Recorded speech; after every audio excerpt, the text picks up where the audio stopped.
Europe 1, 7h44, l'interview vérité. Thomas, vous recevez ce matin l'astronaute français Thomas Pesquet. Dans 2 mois pile, Thomas Pesquet s'envolera pour la Station Spatiale Internationale où il passera 6 mois, 180 jours loin de nos petites querelles terriennes. Bonjour Thomas Pesquet. Bonjour. Bon, il ne vous reste plus que 2 mois à passer sur Terre. Quel est le sentiment qui domine ? C'est l'excitation, l'appréhension, la concentration ? Non, c'est d'essayer de rien oublier en fait. Là, c'est le moment où il faut finaliser toute la préparation.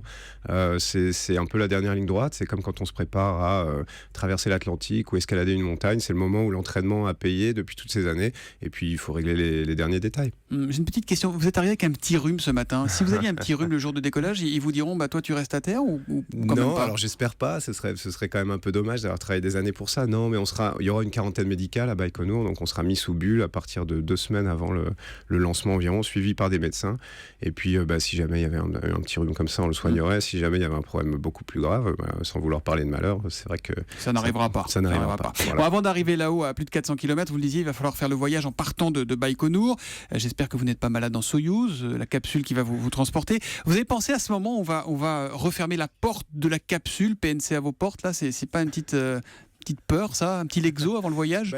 Disons que le Soyouz c'est pas très confortable en plus pour continuer, pour continuer la comparaison avec des avions. C'est sûr que ça va me changer des cockpits d'Air France. Mais parce que vous êtes pilote Air France à la base. Ouais, c'était mon métier précédent. Non, on n'a pas peur, c'est pas confortable, mais on s'est préparé pour ça. On a passé des heures au simulateur, et puis oui, on est prêt à traiter toutes les situations qui pourraient se présenter. Donc, c'est un trajet qui dure combien de temps pour aller de la Terre à l'ISS? C'est 6 heures. Alors en mode normal, ce serait 6 heures à peu près.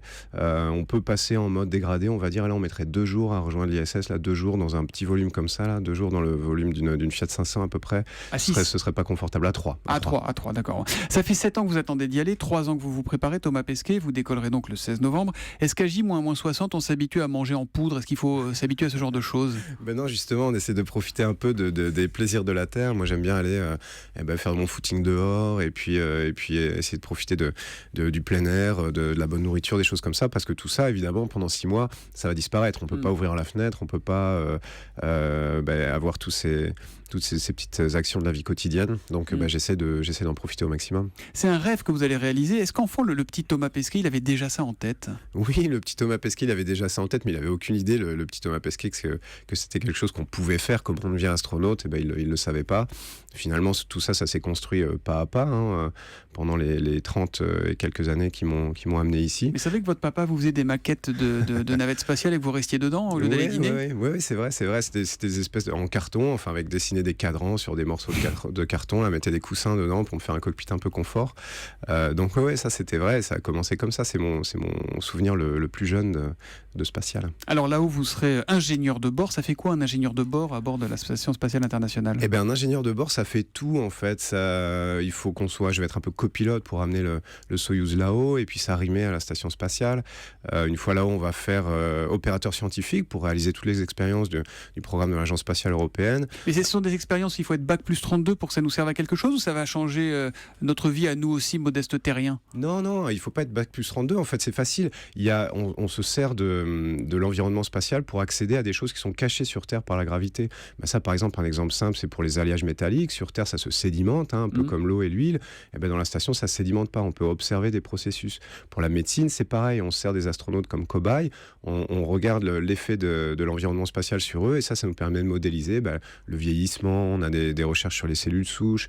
Il y a énormément de choses qu'on peut faire dans la station spatiale. Aujourd'hui, c'est un laboratoire de pointe qui nous permet de faire de la recherche dans beaucoup de domaines. Vous allez faire des sorties dans l'espace, Thomas Pesquet?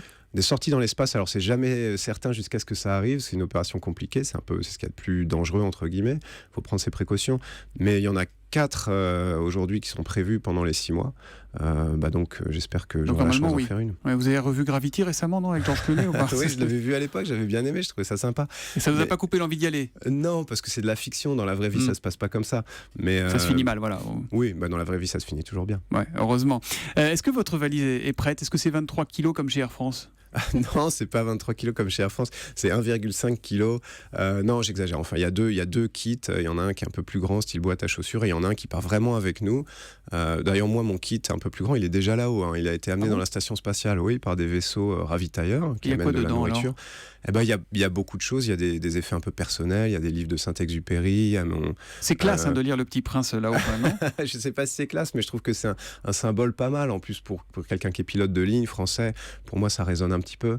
Il y aura ma ceinture noire de judo. Il y aura des cadeaux pour les gens, en fait, que j'emmène là-haut pour leur amener un petit morceau de ce qui est allé dans l'espace. Moi, votre ceinture noire de judo, pourquoi vous avez peur d'avoir à me défendre, vous défendre de vos camarades là-haut? Station, c'est pas, ça peut dégénérer. non, pas du tout. Mais parce que ça m'a apporté beaucoup, parce que je pense que ça véhicule des valeurs très positives, le judo. Donc on va essayer de faire ça aussi. Moi, j'ai essayé de profiter de cette mission pour faire passer des messages un peu positifs, parce que c'est important. Si on peut dire aux jeunes, il faut bien travailler à l'école, et puis c'est pas juste pour faire plaisir aux parents, mais c'est pour vous, déjà ça veut dire que la mission elle sera réussie. Moi, votre valise d'1,5 kg, j'aimerais bien la voir. Il paraît que vous pouvez tweeter là-haut. Vous nous enverrez le premier tweet de l'espace avec le hashtag un matin, avec la valise? Alors ça, on va en parler aux gens qui font la communication. Non, mais oui, c'est contrôlé. C'est pas contrôlé, mais non, on pourra tweeter, évidemment. Je sais pas, le premier tweet sera peut-être pas le premier jour, parce qu'il va falloir s'habituer. Prenez le temps de vous installer. Voilà, c'est ça.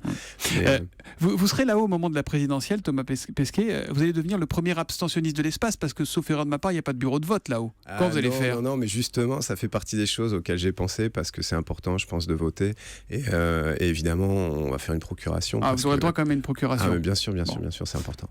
L'Agence spatiale européenne vient de présenter une cartographie de la Voie lactée d'une précision jamais égalée. On en parlait à 7h10 avec Anis Mbida.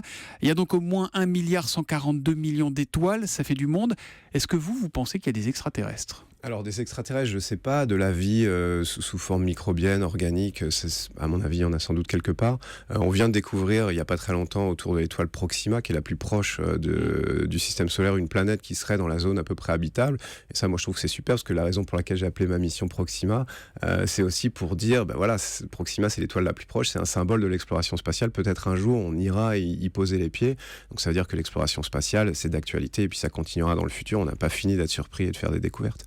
Si vous croisez E.T. là-haut, embrassez-le pour nous, et dites-lui qu'on attend toujours le 2. Merci beaucoup Thomas Pesquet, et bon voyage surtout. Revenez nous raconter comment ça s'est passé quand vous serez de retour. Avec plaisir. Merci beaucoup, bonne journée.